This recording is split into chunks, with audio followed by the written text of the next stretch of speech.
Welcome back, rugby fans, to another great episode here on the Rugby Rant podcast show.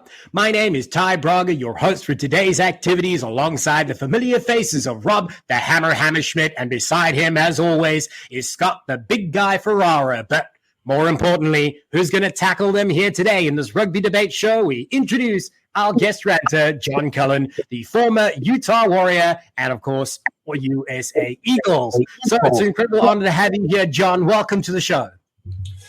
Hey, thanks for having me. Looking forward to some ranting and letting Rob and Scott know how incredibly wrong or maybe right that they are.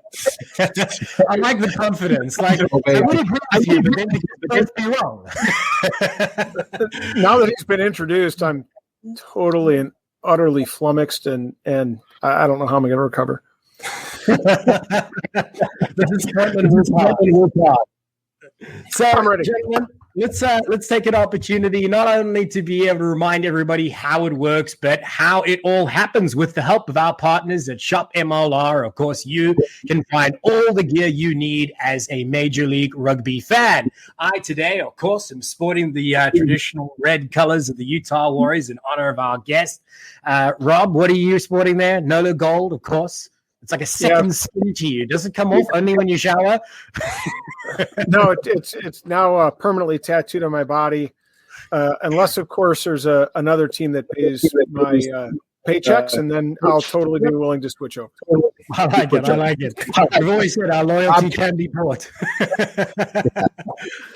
And of course, Scott, always the eternal Rooney fan, wearing a Rooney shirt and a Gilgroni orange to match. But make sure that you go and check out all the gear online through, of course, the rugbyshop.com, powering shopmlr.com to get you all your fan gear that you need, and hurry because the season is almost done. But let's draw our attention to why we are here. And of course, as you know, this is the Rugby Debate Show where our guests will battle against one another for top honors. And how do they do that? Well, they're given the opportunity to rant, and they each are given 2 minutes to be able to talk about the topic at hand. Should they go over their allotted time, they will receive what we like to call the cheese. And that means that they get their first warning. So should they continue to infringe, will be promoted to the red and may be out of a round on the next rant. So, John, you like red, don't you? Yeah. I've never been red carded. Never gotten a red card. Never say never, man. Today is your day, maybe. So let's again remind everybody that each of these guys are going to be ranting. What are we talking about here today? Well, we're going to dissect the matchups that happened this past weekend between Wales and Canada, and of course the USA Eagles versus England in the international test, the first of which taking place this past weekend. And when we do so, we're going to first start off by talking about Wales versus Canada on July 3rd that left the scoreline at 68-12, of course, in favor of the hosts, Wales. And to be able to take us into the rant, we hand it over to John Cullen to tell us what he thinks about what worked and what didn't. So what worked? So for Wales, everything. So that's the rant there. And obviously, we're going for the perspective of our brethren to the north and the Canadians.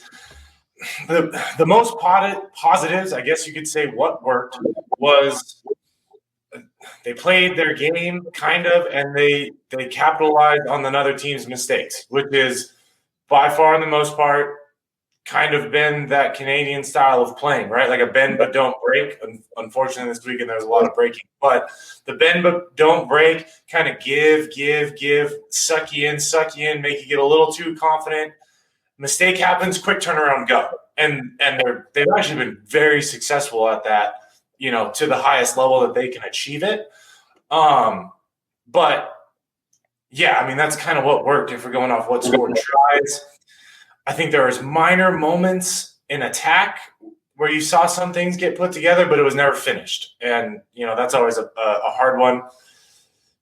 Not a ton of positives to find in that set piece, but I think we kind of just saw what worked was they capitalized on the mistakes when they were there. Unfortunately, Wales didn't give them a lot of mistakes to capitalize on. They played a pretty clean game with all things considered, even them being a newer or different squad, not quite to the level of England, but they were vetting in some new guys. What didn't work, you could paint a broad brush that there is a lot of stuff, but they just don't take enough risk. And that may be an easy answer when you're talking about a Canadian side, but we've had our things with the U.S. that you hear year after year after year after year. Why aren't we fixing? Why aren't we fixing? And we kind of see them getting fixed. With Canadians, you're not quite seeing that. It's the same stuff. They're not taking big risks. They're not risking things on attack. They're playing pretty safe. They're kind of static. If they're inside their half, they're clear. Like, there's no kind of change up. If you're playing against them, they're just kind of there. So they've got to take more risk. I hear what you're saying, and you took a risk by going over your time, and here comes the yellow.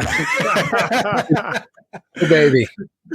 But, let's dissect some of that. So we rewind. And, one of the things you talk about is those risks, a little bit of more of a 2D style rugby than the three-dimensional that we need to be able to look at, right?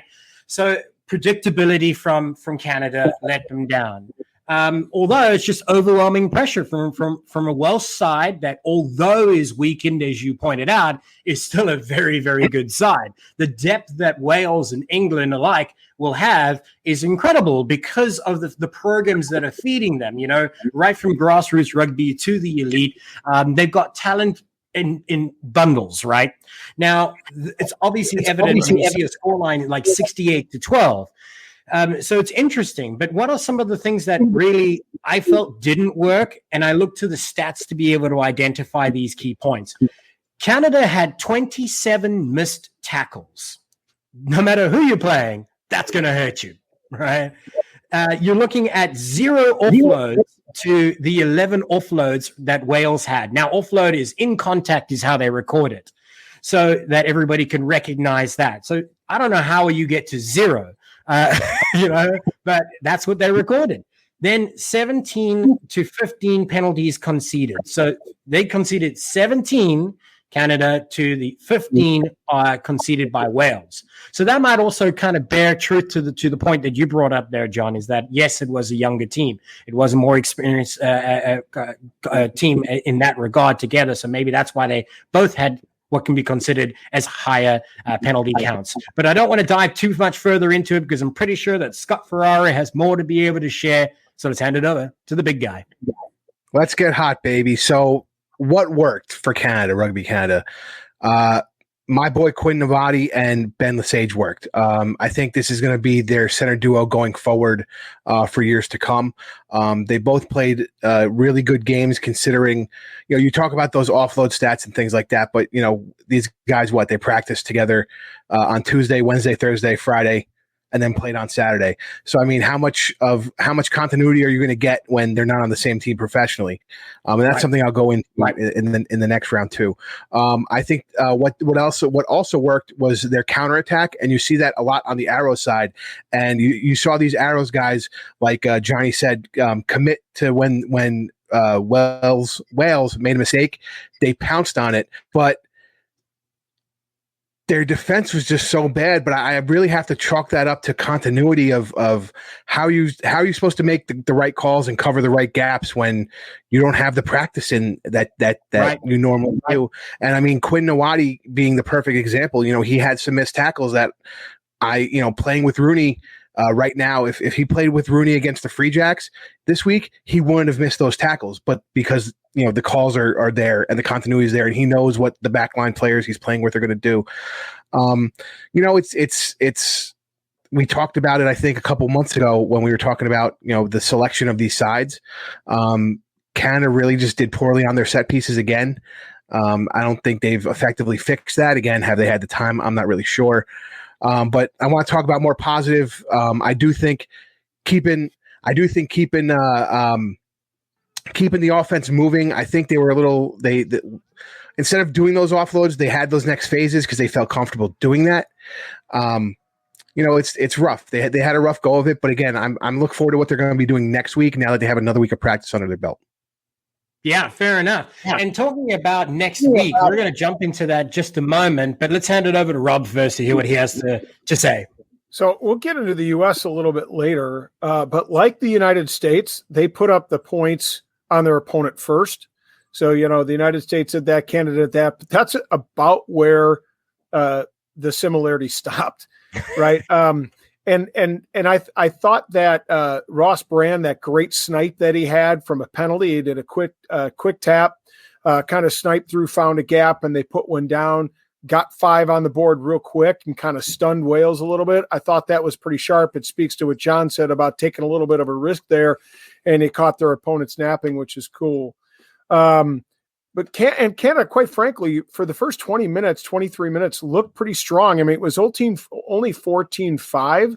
So you would have thought if they could have got back in it with maybe putting a penalty on there or perhaps another try and gotten within, 4 to 6 points, they really could have hung in there a bit longer. But I tell you what, the wheels fell off the cart pretty quick. And one of the things that didn't work for them was that 2 tries were taken away from Canada through TMO. And that's always something that deflates you a little bit, especially as an underdog, kind of takes the wind out of their sails. I didn't think their defense was all that well organized either. Wales just seemed to find gaps on a soft shoulder or just found an absolute gap. And they exploited those. Again, 27 missed tackles. I think that speaks again to the soft shoulders and those gaps that Wales were able to find. Their set piece struggled quite a bit.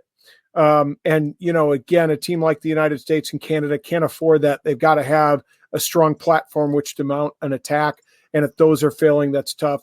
Here's the thing. I would have hoped that with 12 arrows providing service, they would have had that continuity that Scott spoke about. But it just didn't seem to happen. We hope that they can develop it between now and next week. Right. Well, the attitude, and it isn't going to be much for the same for the US, has to be win or learn, because nobody had the expectation of them to go there and beat Wales. And likewise, and again, we'll get to this in the latter part of this debate, for the same for the US and England, right? But these are opportunities you have to be presented with to be able to take yourself to those higher levels. And even though it ended up 68-12, we have to ask, what did they learn, right? So for me, one of the positives that I think we can take away is looking at the scrums for Canada. In fact, they had 5 scrums and they won every one of them. So it's a 100% record. In contrast, the Welsh side had 4, also 100% record. So the scrums were pretty solid, even though they were under pressure, they still retained the ball, right? Which is another important point to recognize. And I think Cooper Coates had an amazing run for his try on the inside. It was about one of the very few times that I had actually seen somebody running a line on the inside, changing that angle of attack that he broke through and made the try to be able to, I think, take it to 10. And then, of course, the conversion came shortly after, and that was around about the 68th minute.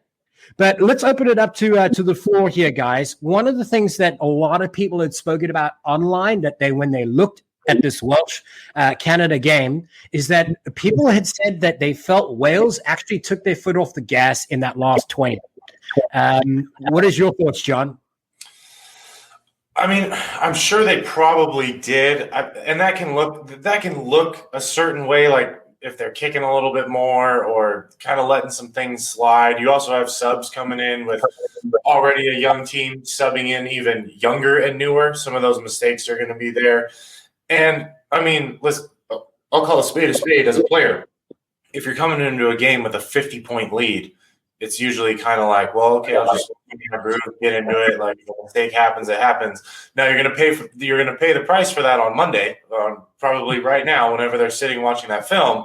Right. I probably shouldn't have came in with that mindset. But if we're talking players and human beings, you're very susceptible to that. I mean, you're thinking to yourself, I got an Argentina game next weekend. Yeah. Yeah. Like, all right, let's get in, get a couple tackles, a couple good stats. Like, oh, they broke. Right. I got the international cap. All right. Yeah. Now I'm ready for Argentina. I got the cool picture. I got the little hat. I'm good. Right, we're good, right? I mean, that's what it was about, right? In fact, it's kind of comical because at the end they gave away what was kind of a meager, slight like trophy. I don't know if you guys saw it, and I can't even tell you who it was that had to be able to take it in his hand to be able to do the photo op. But he was kind of like turned around. He's like, "Anybody want it?" No, nobody stepped up to be able to do the big photo op. You know, it was, you want it? No, you, no, you. So perhaps. On one part, it wasn't taken as seriously as it would have been if it was Argentina, which they have coming up next week. But as I said before, it's a win or learn experience for a team like Canada, who I think at the moment is sitting at 23rd in the world. And for them, you know, you hope to be able to see sparks of brilliance that you can build upon. And on that thought, I want to be able to ask you guys as a rating on performance here, you know, 1 to 10, 1 being the worst, 10 being the best. What do you give that scorecard for Canada, John? A 3. A 3? All right. Scott? I'd give it a 5 based on the lack of preparation they get. Okay, so you give them a benefit of the doubt in that regard. The only reason I'm so unforgiving is because of Rob's point of having the 12 arrows plus 2 or 3 Atlanta players, which basically means you're around each other all the time. So you've got 12 to 14 guys who have spent a whole year together. I'm going to contradict myself when we talk about the Eagles, but like that's what I expected from Canada. I expected the continuity to be so much better with the less players. What you're saying is you could argue, and this will probably be a point to NOLA that John gets the assist on, but what you could argue is that with 12 Arrows players and a pair of Atlanta players, that they've actually been in camp all season. It's like, I was like, you have 12 guys that play a whole season together. There's your continuity. I was like, right. No, actually, I think that's a pretty funny point. So when we talk about continuity, I mean, you've had 16 weeks to prepare.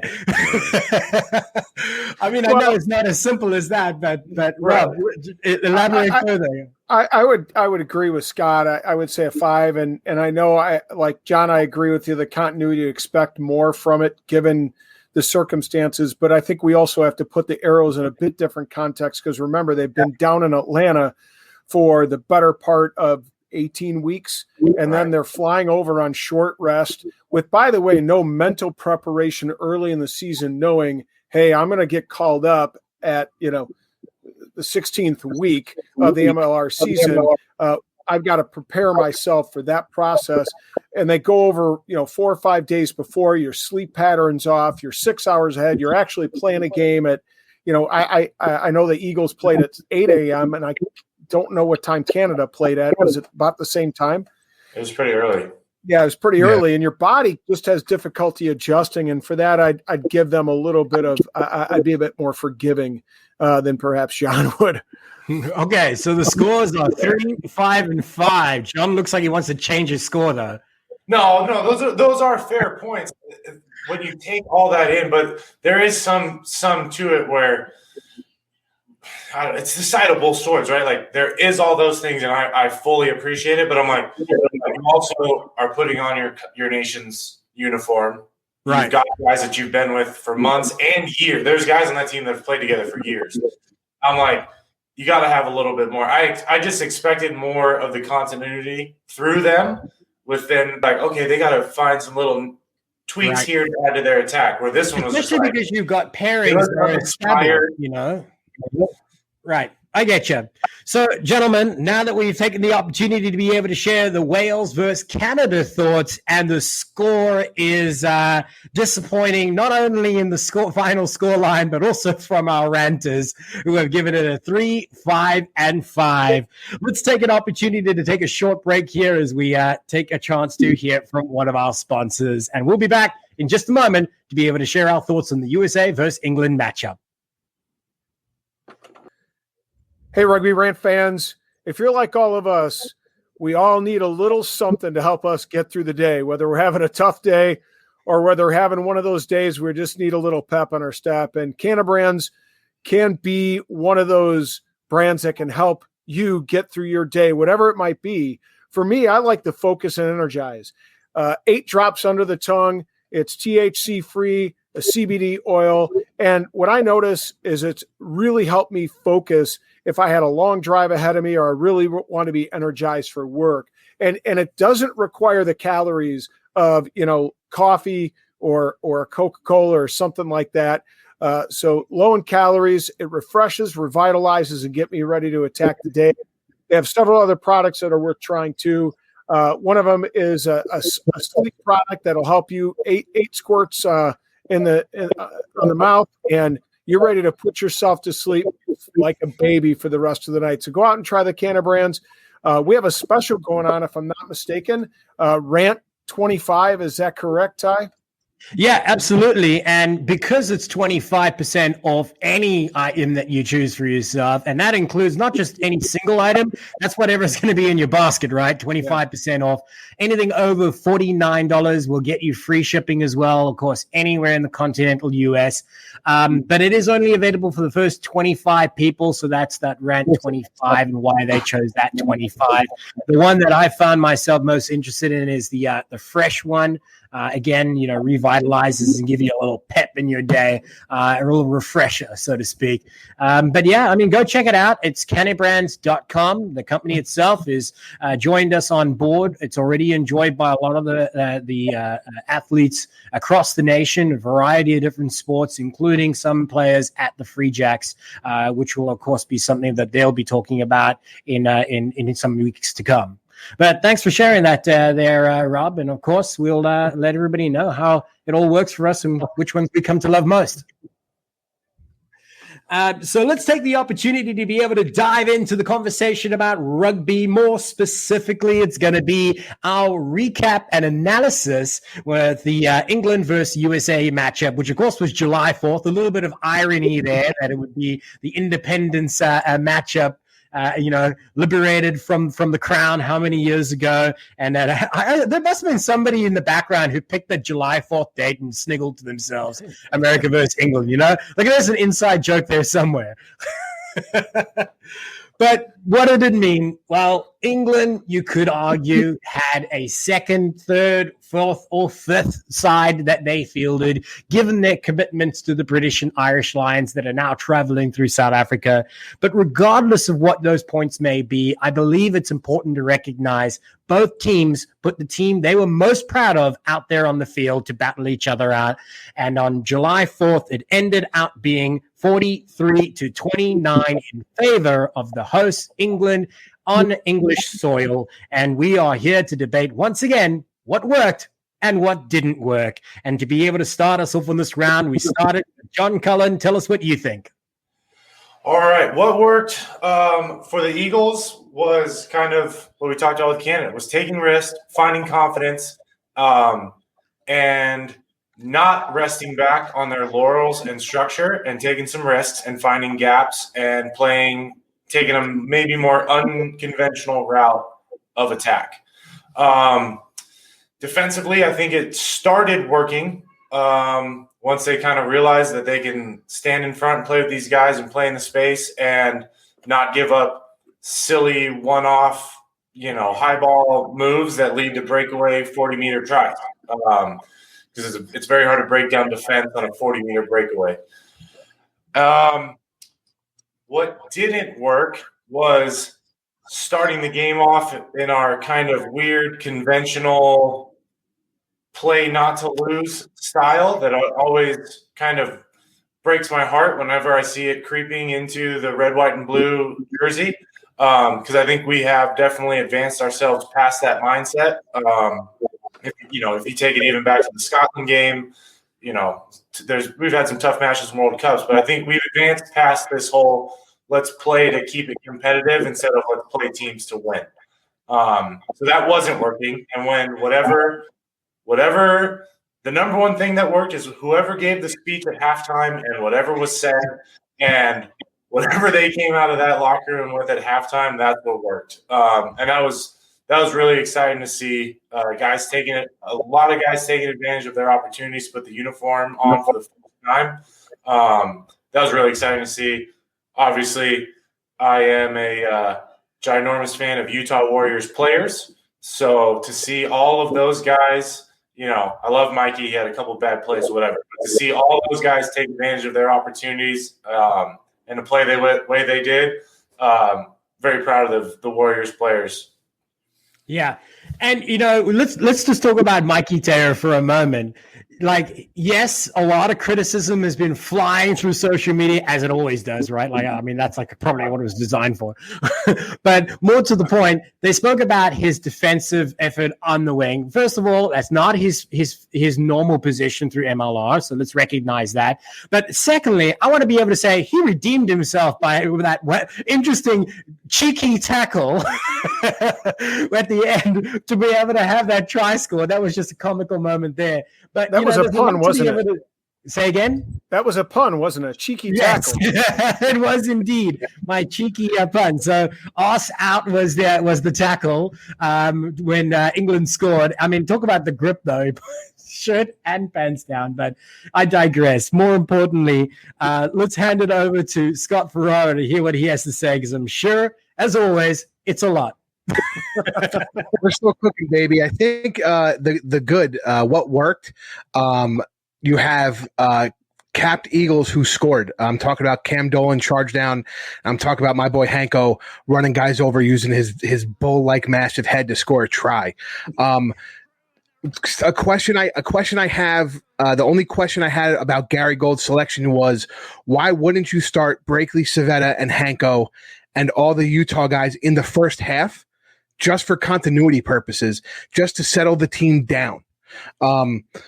I think, especially in the pack, we had a lot of issues. That's something that didn't work. Our scrums were ineffective. Paul Mullen was getting turned. It just wasn't working there. And at the breakdown, we were a little soft, I would say, at the breakdown in the first half. So I would say it's hard to pick out what worked, because it all worked in the second half in our favor as we got more aggressive. Right. But I would chalk up the first half to almost what we were talking about with Rugby Canada. 4 days worth of practice, guys not playing together as much. And the other thing is, I think we just came in a little soft in the first half, and I think that's okay to say. You can come and say you didn't play the most physical game you should have been playing. Paul Mullen not playing the bully around the breakdown, I felt was a lost opportunity to kind of set the tone early on. And then going into the second half, you had those big defensive stops. You had those big hits. You had those big runs that we were expecting from minute one. So what worked? Bringing in some, Cam Dolan, bringing in some solid guys that are vets. What didn't work? Our set piece and our continuity. Right. And when you talk about the set pieces, so everybody recognizes it is generally understood that if you can control the set piece and it's effective, you've already got a foot up on your opponent, right? So what are those set pieces? You're talking about your line-out opportunities. You're talking about your scrum time. And these are crucial points. So let's talk about scrum time. You got Paul Mullen and you got David. Oh, man, why is it slipping me? And you, right? So two experienced front rowers that probably would have been the best pick. I myself would have chosen those that were under pressure immediately. And even though we were getting a lot of the ball back and there were wins in the scrum, they were just under such incredible pressure that it was collapsing. And then ball that came out to the back line was not quality, right? So you were already on the back foot. So, and then on top of that, sorry, yeah, I just want to drop this point on top of Rob, because I think he might have something to say about it, and I think Johnny will have something to say about it afterwards. Why everybody's saying the excuse, well, England had their seaside. When we get into the open period after Rob's 2 minutes, do you guys think we put the best product out there based upon who we knew was injured, who we knew couldn't come to play? Like, I think that's a big question that we got to talk about after Rob's 2 minutes. So that'll be the third debate. But so you identified scrum time, lineouts, all these things as being ineffective, at least in comparison to know what they can do. So I just wanted to summarize that there. And then also the other point that you tried to drive home, which I think is crucial, and I don't want to skip over it, is working with the right combinations. This is something we discussed off camera even before this. That I think is important to be able to bring up. And Rob, I'm going to swing it over to you in a moment. But Scott has spoken about this, and I believe it's true. If you have such little time to be able to prepare, why not use the existing combinations of players that have been side by side the entire MLR season leading up to it? Because while your strategy overall might not be the same, their intuition that they've built over the season and the continuity they have by playing together might shine through. And Gary Gold said this in an interview to us. You can prepare as much as you like.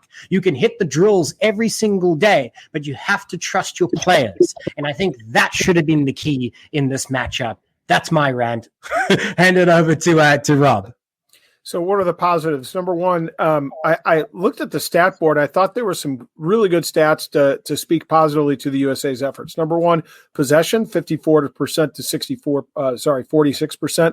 46%. Meters gained, 580 to 641 in England. So we were really close to them on meters gained. And then, of course, tackles made. England had 150, we had 84, and it shows you that they really had to play a lot of defense, which speaks to the fact that we're getting more quality ball, which is a good thing. And it was 12-9 in favor of the United States for penalties. So we had quality discipline. We didn't let the pressure in the first half get to us and undermine what we were trying to accomplish.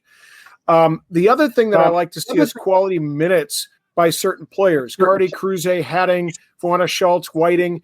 And I think that speaks to why perhaps Gary didn't go with those combinations. Is he hunting to find the right guys that are going to carry us through to 2023, right? Was the goal here to get quality minutes for guys, to get them experience and get the caps underneath their belt, right? Not so much we need to win this game or make it as close as we can. That was icing on the cake.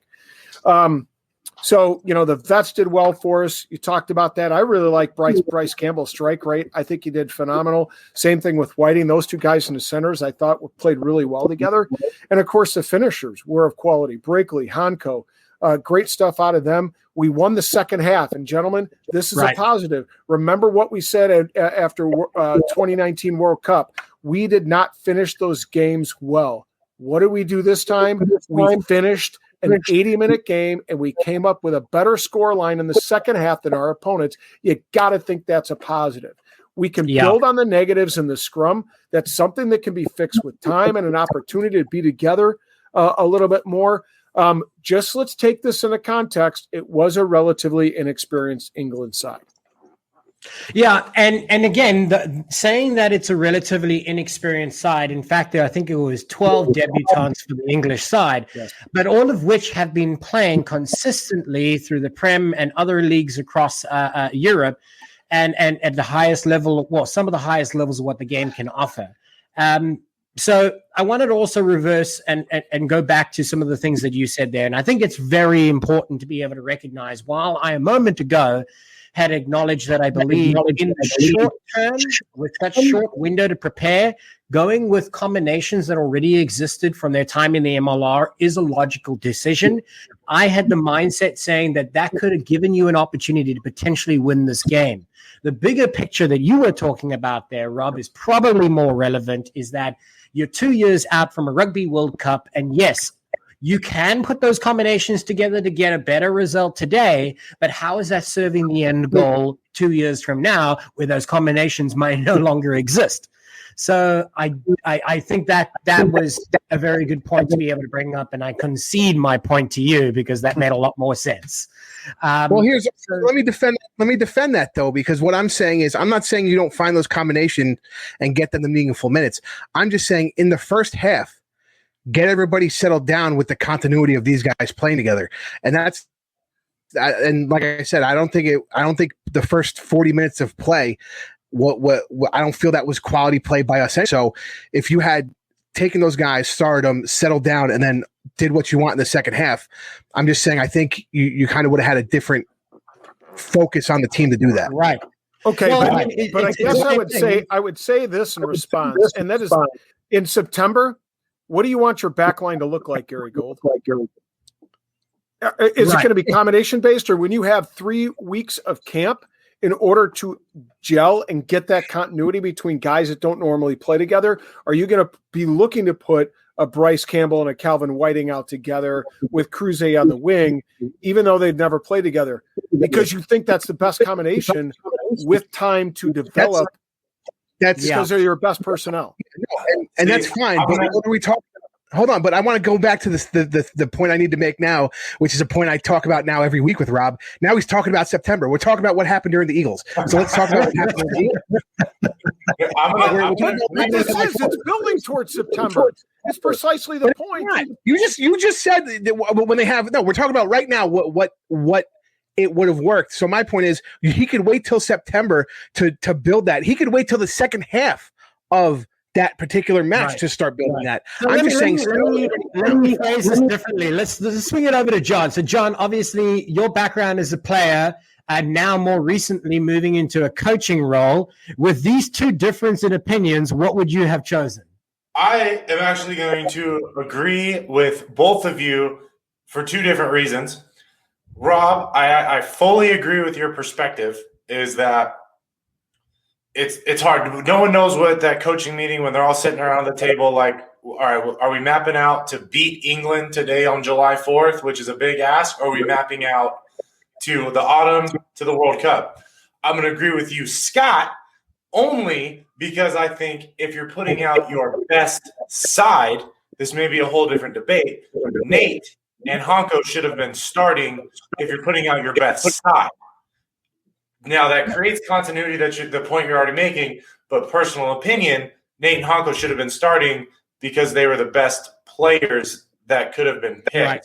So let's hold on that point just for a moment. When you said putting out your best side. Now, the starting 15 isn't necessarily the best version because you're looking at a 23-man squad. You're planning for the entire game. So combinations, replacements, all of these things are being taken into consideration. But here lies my important question, gentlemen. Next week, Ireland, we're on the back of this result. Do you, A, think that this is a winnable opportunity? And B, are you putting those combinations up front? Are you putting your best players out first? Or are you saving them for that 50 to 60-minute mark as fresh legs? John, tell us what you think. Listen, Ty, as a damn red, white, and blue, star-spangled, bleeding man that I am, every time we step on a field is a winnable game. Let's just make that very clear, all right? Okay, I like it. But let's really talk about it. The number. I actually told my guys this, that I'm coaching. The worst thing you can do is have success, and one of the worst things I think that will happen to the Eagles, again, 100%, this is a winnable game. The toughest thing is Ireland just almost took a smack in the mouth from Japan. Yeah. They took a smack in the mouth, but they came out on the right end of it.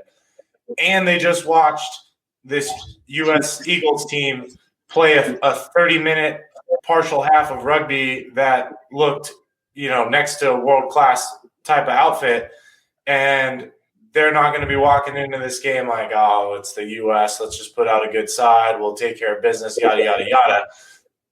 The Ireland's preparation is probably changing, and I think that has a little more context than just a good performance from the U.S. A little more respect for the U.S. opponent this time around.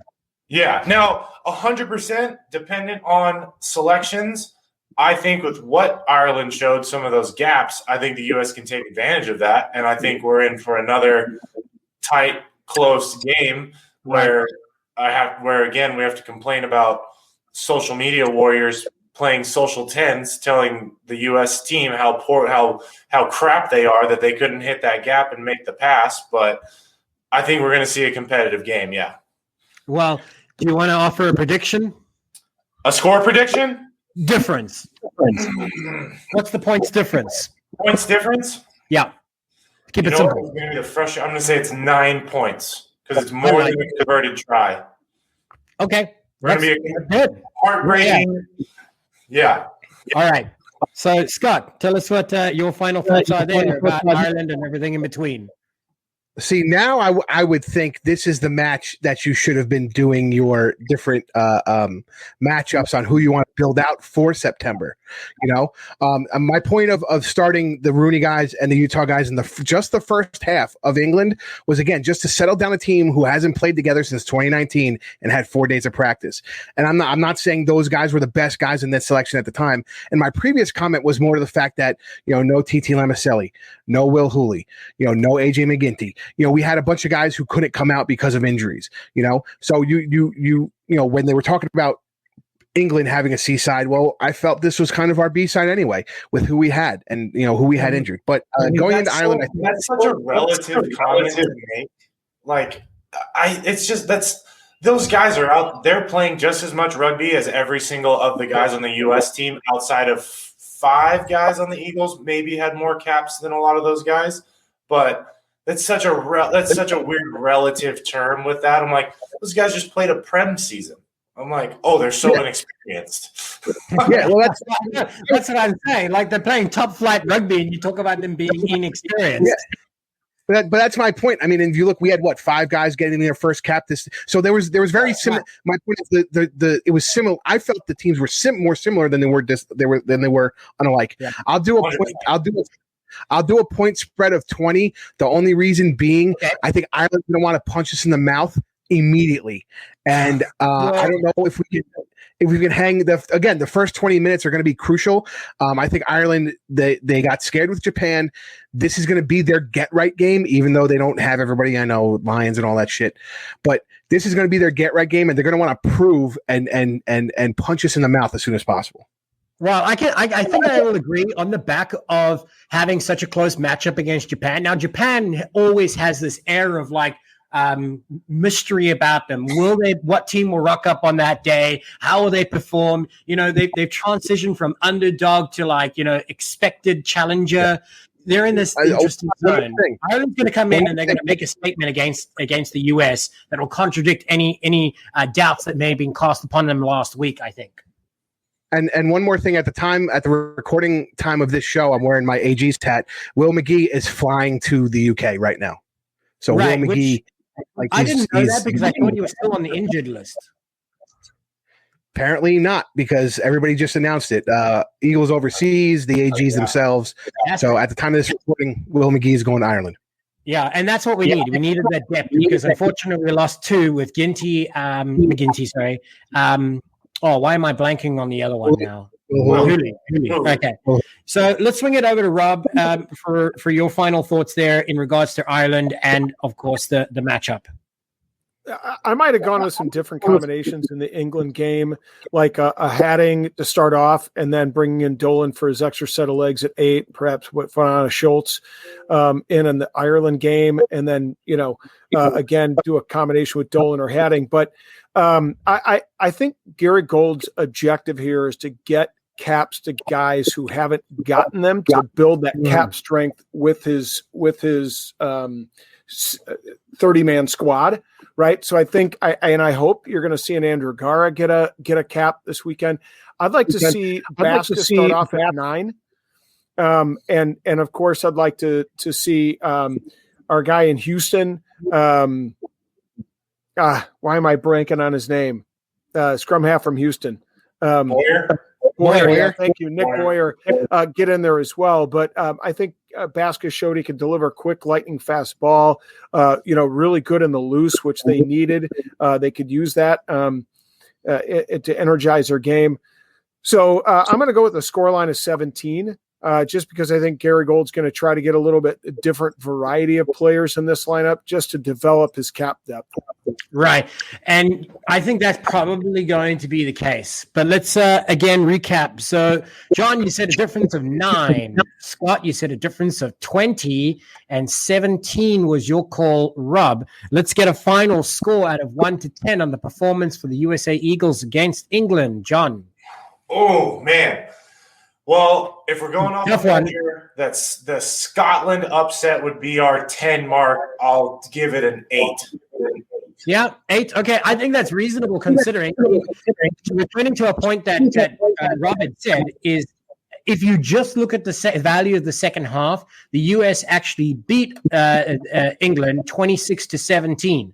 But the different layers underneath that is the spirit and the attitude they came back with. That boosts it to an 8. I'm sure for you, because that has to be an important factor. Like Scott had said, or was it Rob? 2019 they were criticized for dropping their heads and just keeping it down. That didn't happen. So Scott, what is your thoughts? I'm going with a 7, and I think Gary Gold went in there at halftime, and he pulled a Bobby Knight and threw some chairs and got in their heads about it. Yeah, that's freaking embarrassing, man. Okay, let's hear from Rob. I was thinking 8, but then I had to qualify it. I think I'm going to go with a 7, and here's Okay. why. Remember that there were 3 tries, I believe, that were taken off the board due to TMO. Now, that Right. legitimately deserve to be taken off the board, right? And TMO is a part of international play. But those tries would be on the board if you had those 11 English players in the side. They wouldn't have made a mistake going into the end goal area and not dotting it down. Right. I think that those tries taken away was a result of the inexperience of the players and the 8 uncapped guys that were in the side. Right. And I think that's a fair point to be able to recognize that not every opportunity was successfully converted as it is in every other game, but it might have been more likely had they had the right players and the right combinations. And I suppose the same could be said for the US in part, but it is at the end of the day, they had far less of those opportunities than England did. So Ad is giving you 2 tries against an English team. I guarantee you that. A healthy AJ is giving you 2 little sneaky, slippery little tries. Yeah. I mean, that's true, but you know? AJ's got to be healthy, right? I mean, Yeah. and how often have we seen AJ not in the side because he's injured? And ultimately, that's why I think Gary's looking for depth at the 10. And I like how Cardi played. I was glad to see him get. I think he played all 80 minutes. So it was good to see. Yeah, I don't want to drag this piece on too much longer, but I do think it's also relevant, and maybe we should have approached this a little bit earlier. But we had a conversation with Gary Gold a little while back, just before this this test window, and I had actually asked him, does he think that the MLR law variations might affect the gameplay at the highest level? And my answer is yes. I think the evidence was there when you look at the pressure in and around the scrum time. If you look at how the scrums performed against the pressure, these little factors that I think are relevant. We just don't know how relevant they are. And as time goes by and there are more opportunities to play at that highest level of the game with test match rugby, perhaps it'll become irrelevant.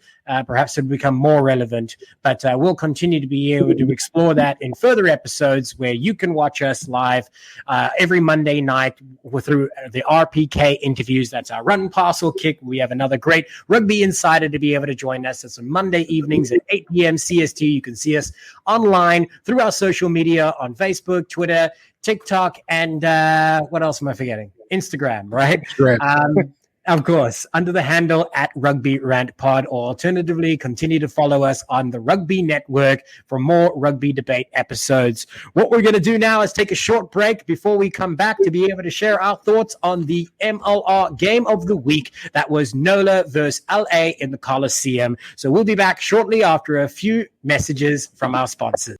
Rugby Coffee was born out of 2 passions: providing ethically sourced coffee and promoting the growth and development of rugby. By combining these 2 passions, the folks at Rugby Coffee, you see an opportunity to bring people together, and together we can make a difference. Rugby Coffee invests 10% of their profits into giving kids opportunities to play rugby and projects that help uplift communities. These endeavors have been transformational in many kids' lives and uplifted and empowered these communities. The boys of Rugby Coffee have launched 3 distinct brews, which are now available for pre-order. Jouet Jouet, Champions Cup, and Crowd Favorite each have their own unique style and flavor. Get your brew and support youth rugby. A simple vision can be transformational. Rugby as a sport can inspire communities, bring hope, and provide opportunity. Rugby Coffee. It's not just a game, it's a way of life.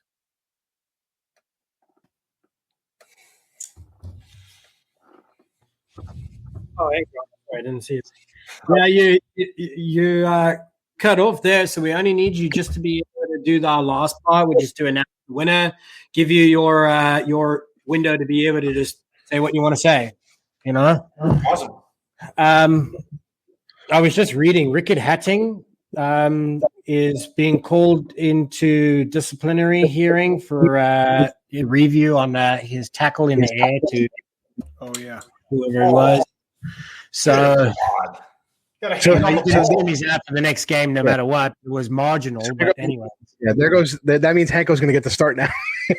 Yeah. Which, I mean, at any position, I mean, really at any position that we're doing all right with is loose forward. But I'm like, the dude has eyes on with hand contact. I know. He was totally committed, in my opinion. Definitely. Yeah. Even though I was like, as soon as when the ref called that, I was like, there's so many times like I can understand where it's like the ref's like, I have to call it. Like, yeah. But then he didn't, and I was like, sir, thank you so much. Oh my God, someone with a brain. Here's the interesting thing about this. See, we're talking about Hatting potentially probably being out of the next test. And then we're saying in the next breath that we have Hanko Hermesses coming in, and we're going, okay. Does that not speak to the depth that is now developed as a result of the MLR? Oh, yeah, for sure. And you mean as a result of South Africa? So he was here when he was 14, so we'll take it. Yeah. I'll be biased because I will say, for the most part, if you take like the last 15 years, if you're going numbers 4 through 8, we've pretty much always been like good, pretty strong.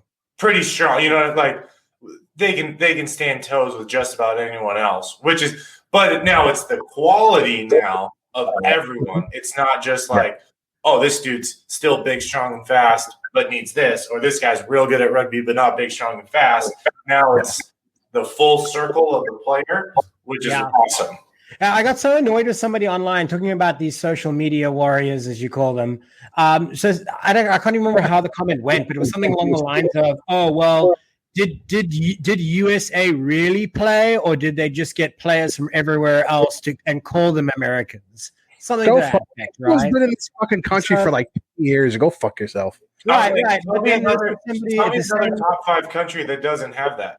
Well, my perfect example was right now there's a debate going on. So I said, okay, and it was an English guy in our group talking about the English game, you know, contradicting everything good that the American fans were saying. But besides the point, so he's also talking about the British and Irish Lions. Oh, the British and Irish Lions are away. That's why it was a weakened side. You could argue it was their 5th team. So I said, okay, great. So Duan Funamava, who's playing for Scotland, now also playing for the Lions against South Africa, who is a South African. So, like, how on one part can you say that's perfectly okay, representing Scotland and an even higher level, the British Isles, but now you say you have a problem with Hanko Hermesses coming in and playing? And how many of these cherry blossoms now are not born in Japan? Oh god! But everybody in the World Cup squad there was 12 or something. They get applauded every polos. And you can say what you want to say about, like, we have the same rules. I was like, okay, do you think Australia and New Zealand would have any sort of relevance in the rugby world without what they do in the Pacific Islands? I was like, are they not Australian? The one thing that I love that Eddie Jones said, right? Only one thing I really like that he said that New Zealand is so great because they have the best academy system in the world. It's called Fiji, Tonga, and Samoa. Yes, it's the best line ever.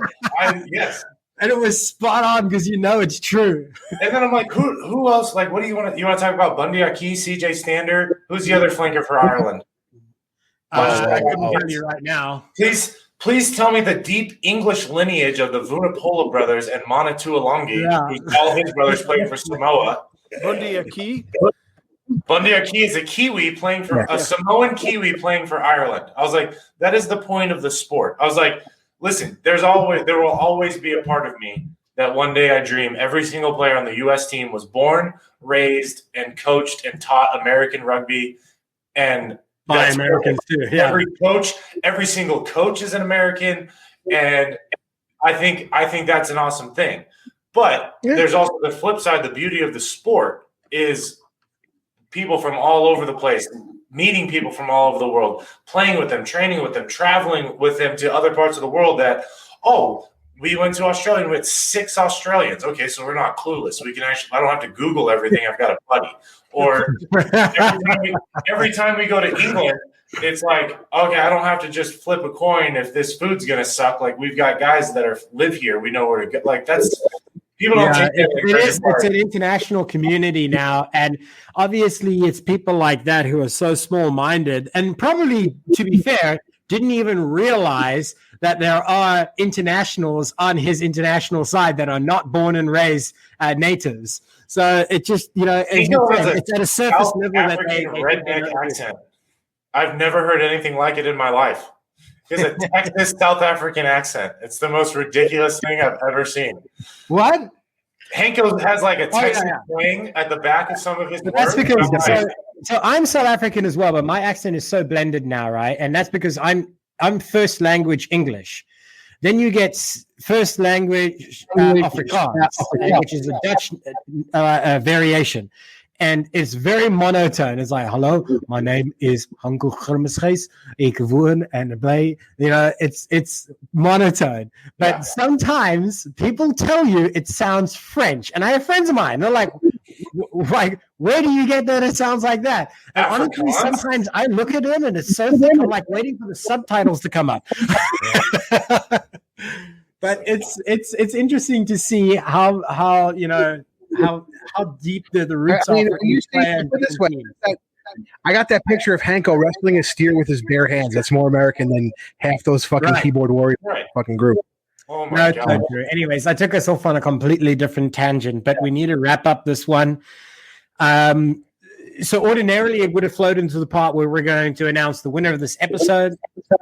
And then we were going to once again hand it back to you, John, to say what you wanted to say, short and sweet, a shout out to friends or family, or whatever you wanted to talk about. But try and keep it nice and short and sweet. Nothing like 10 minutes, okay? Where do we jump in here? Where did I leave off? Well, we left off with the sponsors, so you could just say, and we're back. Okay, if you want to do it that way, or I can just redo that whole last piece, but I can't remember where I left off then. So maybe I should just do it and we're back, right? Just do it that way. I just think, and we're back here. And we should do, and we're back. Who's the winner? John closes it out because you already talked about TRN. You already talked about our socials, so you don't have to hit that again. Okay, perfect. All right. And we're back, rugby fans. Of course, this is the Rugby Debate Show. We put ourselves and our guests to the test. And we have debated the hot topic of Wales versus Canada and, of course, England versus the US. And we need to crown a winner for this episode. And it's been pretty tough battle, actually. I mean, everybody here has made some pretty good points. John, first up, spoke a lot about what he didn't like. Then we had Scott, who spoke a lot because that's what he does. Then we have Rob, who patiently waited and gave every stat, including how fast they tally his shoelaces. But it is interesting to be able to see the difference in opinions. This is a really tough one. Man, everybody, this is probably one of the hardest ones I've had to be able to decide for a long time. And I'm probably going to say I'll hand it to Mr. Scott Ferrara, only because it's probably closest to some of my opinions, which I believe is right. There we go. John, don't even bother clapping for him. It's not worth it. Oh, wait. Can you tell me the topic Rob's going, deep space on again?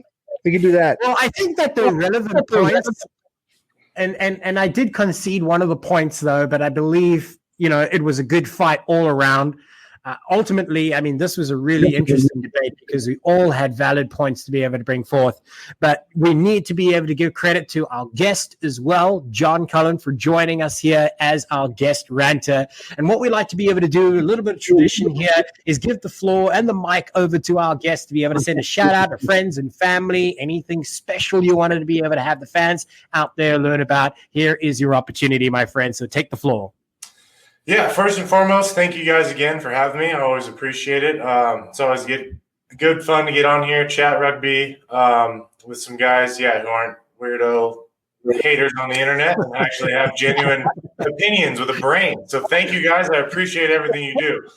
I'll take that as a win, John. Yeah. I had all episode to think of something poetic to say. I'm going to send a big shout out to all the rugby in Iowa and to the Iowa high school selects who went up to the Lakefront Sevens last week and came home with a championship. I'll give my second shout out to my boys, brothers in arms with the All Army team. They start up practice in 2 weeks to take on and get our 7th straight All Armed Forces championship at beautiful Rugby Town tournament in Glendale, Colorado here at the end of August. So shout out to the boys. Unfortunately, I will not be out there with them. I bow out at tournament MVP and never want to play again, so I can end on a high, man. That's how I'm going to end it. You're like Costanza. Right? So, again, thank you guys very much. This was awesome. I love doing this stuff, so thanks again, guys. Well, it's been a pleasure, man, and I'm sure I speak for my co-hosts, Rob and Scott, and saying that you really did hold your own, and it was a good debate, and we hope to be able to have you back sometime in the future to be able to tackle them once again. And as you know, fans, once again, it is important to be able to realize what we do is done with the help of some great sponsors. So go out and check out shopmlr.com for all of your fan gear. Make sure you drink a cup of coffee that can give back to rugby with Rugby Coffee. You can check them out for all their latest specials with their North American brews. And we want to be able to thank Kenny Brands because after the excitement of rugby, you need to be able to chill out, and you can do that with all of their products. So, and of course, in between, if that doesn't work, there's plenty of beer from Tight Head Brewing. So make sure that you go and you check all of that out. My name is Ty Braga. It has been a stellar time with the rest of the gang here. But of course, I need to remind you, joining me is Rob Hammerschmidt, Scott Ferrara, and again, John Cullen. Stick around if you want to be able to learn more about the NOLA versus LA game coming up in just a moment. Once again, rugby fans, we're here to be able to talk about the game of the week for Major League Rugby. And one of those is certainly always going to include the highest caliber teams, those at the top. And it is NOLA versus LA, or I should say it the other way around because it was at the Coliseum. It should be LA versus NOLA. That was promised to be an interesting game, but I think that it was more interesting than most people expected, right? With a score line as close as 21-20, considered to be one of the games of the season, certainly one of the upsets of the season so far. We're going to dive deep into it as we look into the inner workings of this matchup. Who better than, of course, Mr. NOLA Gold on the show here, Rob Hammerschmidt, to be able to start us off. Thank you, Ty. So, number one, I really appreciated and thought that NOLA's defense really them carried throughout the game. They had the bend but don't break mentality. You know, they really maintained their shape really well, which you have to do against a team like LA. And I think Rooney showed that.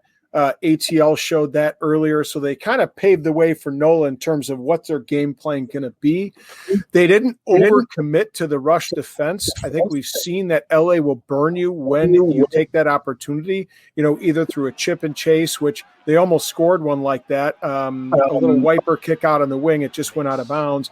So, you know, they really played a very good defensive structure. I thought their ruck support was much better offensively than it has been in previous weeks. That, you know, they'd go into a contact and in some cases in past weeks, there wasn't a second guy or a third guy to ruck over. They had that almost continuously throughout this game. I think that made a real difference for them. Great kick chase pressure. Right, I think that was very good. They kicked it up there, and then they really put the LA on the back foot on defense and forced LA to play out of their end zone. And we talked about how Rooney and ATL both did that in their games. Right. They fixed their line-out issues in the second half. This is normally a strength, but with the absence of Dolan to international duty, of course, they really had to find a way to work through that, and they did that. So I think those were all things that were important. I just want to mention I corresponded with GM Ryan Fitzgerald, who was on the sideline throughout the game screaming his head off. You know, he said the key for them, and he mentioned to me a couple of weeks ago when I spoke with him, is the next man up mentality. And I really think this game in particular demonstrated that with 9 guys in international duty and Devin Short on suspension. They needed guys to step in. Giovanni Lapp played open side flanker, hasn't gotten a minute with the team at all this year. He steps in and he plays pretty admirably. Kane Thompson, as a player coach, comes off. He started to get some minutes in the last couple of games. And then, the try by Hanno Dirksen, that hey, refuse to die mentality that Nate Osborne talked about when I spoke with him, just had an unbelievable effort from number 1 to number 23, got him through it. They had a game plan. They stuck through it. Everybody was committed to it, regardless of who they were. So it was really good to see out of my boys.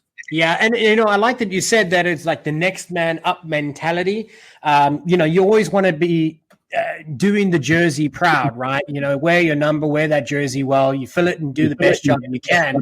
But of course, you've got guys at international service, guys like Cam Dolan, who ordinarily would have been starting, as far as galvanizing the team. Dolan's usually at the core of that too, but it's nice to see when those guys, those key players, and of course, Guerra, of course, is away though too, and you got a host of guys. But without these key players, there's still something of substance. There's still that opportunity. There's still that dig. There's still that strive. And against a team like LA, who, admittedly, I was one of them that actually bet against NOLA, just going by the record of LA at home, which has been traditionally pretty good. And I won't lie, I bet against them in the Subaru, and I lost again.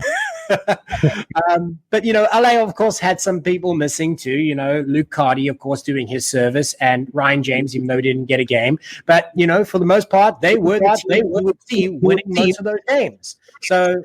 And playing the same at the same pace they were before.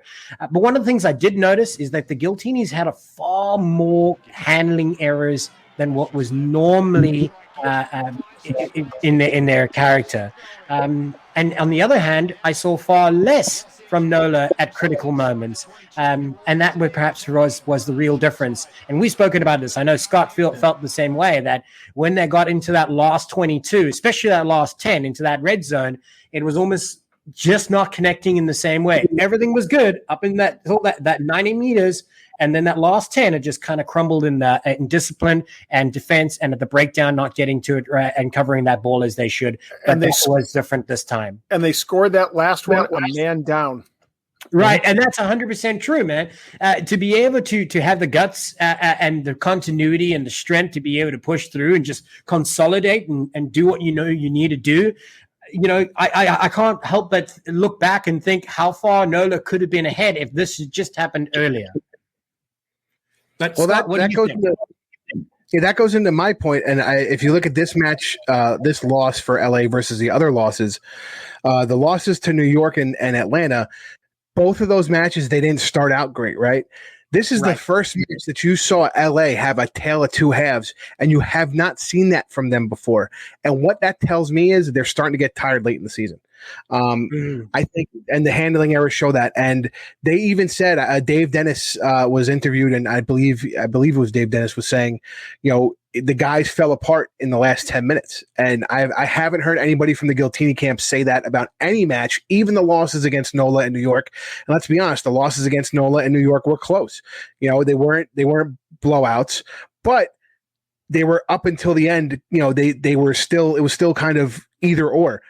NOLA dominated the last 10 minutes, completely dominated them physically the last 10 minutes, and broke their spirit. So I feel this is very significant in that effect going forward, to say, man, what's going on with LA? Was it, you can't say it's travel. They were at home, so what is it? Just it's the dog days of the season for them. I think they just, they finally broke down. Well, a lot of people are saying online that they started some of the key positions with not their first pick, and obviously when they started feeling the pressure from NOLA, quickly you see Goddard and the rest of the gang suddenly making their way onto the field, right, as those traditional starters. But was it too little too late? It had the mindset changed, the momentum certainly did. I mean, you have Christian Rodriguez, who was the man of the match the week before. So obviously his form playing well was the week before. So I don't think, it's beyond the realm of possibility to say, hey, you got NOLA coming in. They're down a bunch of guys. We can start Christian Rodriguez, get him meaningful minutes and still win the game. So, I mean, I don't think it was more of personnel selection for LA as just for whatever reason, like I said, they finally got broken in a match. Right. And, surprising because at halftime, the scoreline was 14-3, of course, in favor of LA. So you would feel comfortable. You'd feel optimistic going into the locker room in that position. Also considering that I believe NOLA probably would have been feeling a little bit down, having missed 2 penalties that could have put them closer, and closed that gap a little bit more with what might be considered to some as a more easier opportunity for a player of that caliber, with Colin Meyer, of course, eventually getting, I think it was 3 penalties, Rob. Was that right? Correct. Yes, 3. So, yeah, I mean, the game could have been closer by halftime, but it really was NOLA's second half that shone. And I can just say, speaking to those penalties, think about this. In past games, what would you have seen NOLA do in those situations? You would have seen them go for the corner, right, try to maul it in, right? And instead, in those 3 situations, they sat back, they went for the points, they chipped away, they turned over the scoreboard, got themselves into the game, and that kind of really allows them to set the stage for then to build momentum in the second half and really get themselves into a position to win the game. There are 2 questions that I had. As some of what Scott talking about in terms of them falling off here, is that due to the news that Darren Coleman will be moving to the Waratahs, and perhaps the team is thinking a little bit about next season? I know the pros, but it's kind of hard not to think about that when your coach has already made the announcement. And going back to the mistakes, the other question I had, do we notice the mistakes more just because it was such a tight match? I mean, they've made mistakes, knock balls on, but they've been so far ahead in many cases that it hasn't played a major role in the game. I think that's a fair point, though, too. Now, like you said, maybe we didn't notice it because you were, 30 points ahead. So it didn't seem as important. But now in a game so tight, it was obviously much, much more important. But it was interesting to be able to see the difference. And this goes back to what Scott had said. In all the other games that they had lost against Rugby ATL and, of course, Rooney, they were tight finishes. I mean, I think it was 2 points for the difference between Rooney. But in those games, the scoreline was still tight all the way through, right? They still took a commanding lead early on in this matchup, right? Which is unlike the other previous losses. And maybe I feel like I'm leading towards agreeing with the thought that maybe they just took their foot off the gas and maybe they were just running short on legs, at least by for sure.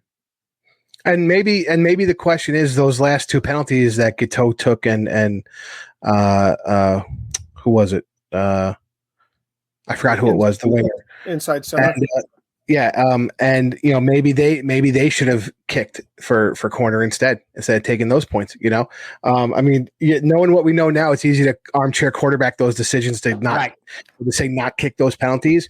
But was that them taking their foot off the gas on the aggressiveness because they thought, okay, we can outpace them, and then all of a sudden they have those handling errors, and now they're giving the ball back to NOLA, and now NOLA's giving them pressure. So I don't know.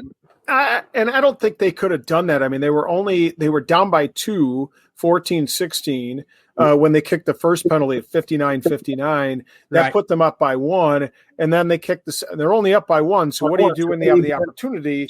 You put the points on, right? And that puts you up by 4, which means that your opponent has to score a try. And they just I think they made the right decision considering there was the kind of respect that they gave to NOLA in that position that in other matches they didn't do. It was uncharacteristic, and I almost wonder, were they playing NOLA's game and they somehow lost their own game plan? I don't know where that moment was. I don't know if that's true, but it felt like they suddenly realized the momentum had shifted and the decisions they normally would have made with the guts and confidence that they have had through all season to go for the maximum points, they chose rather to play it safe at 3, which at the end of the day put them 1 point short, but it still was the right decision, I think. And here's the thing, though. I think we've seen in the MLR that most teams are not taking those points, though.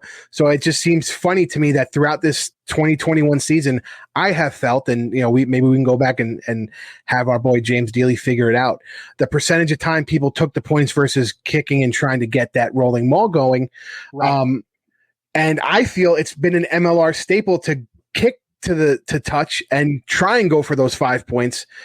So I just found the conservatism a little bit odd this match, Well, where LA stands is still on top of the log, and looking at the overall stats in their conference, of course, they stand at the top, and the same would be the case for their overall standings at number 1 with 56 points in their favor. Next up is Rugby ATL, of course, a different conference.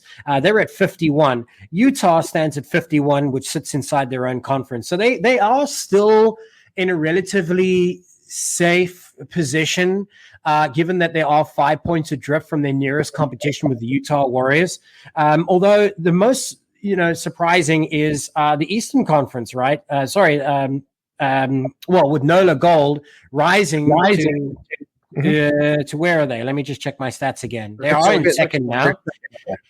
But they share that 46 points with Rooney, and on points difference alone make it into the second spot. So it puts them in a much more interesting position, having gotten this unexpected win, so to speak.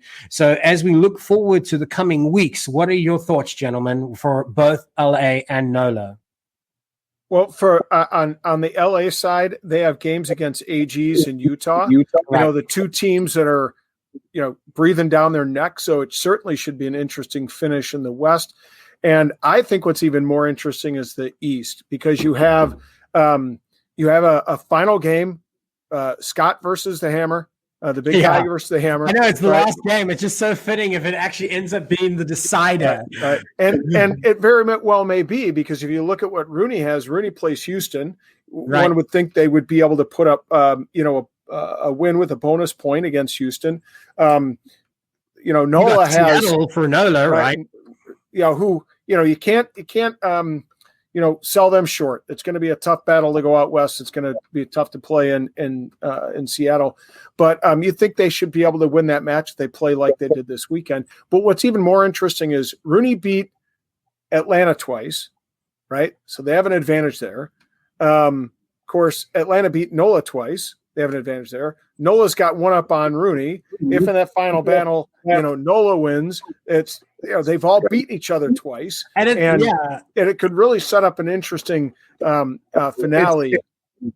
If you rewind 10 weeks, 12 weeks, right, to some of the earlier parts of the season, who would have thought that conference might have been the most exciting, right? And I think Rob definitely thought that. I got to be honest. Actually, I was thinking the other way around. You are right. I'm going to correct myself. That was always going to be the most exciting, because that was the closest, and it has changed hands in that second spot very often.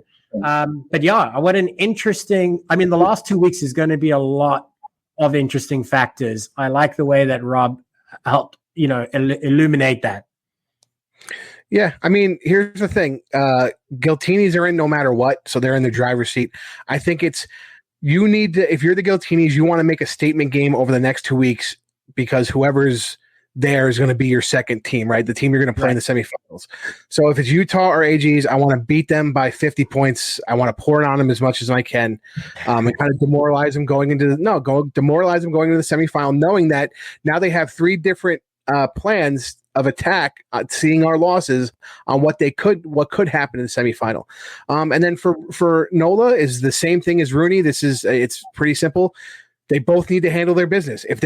Whoever wins out is number 2 in the conference. That's it. It's that simple. All right.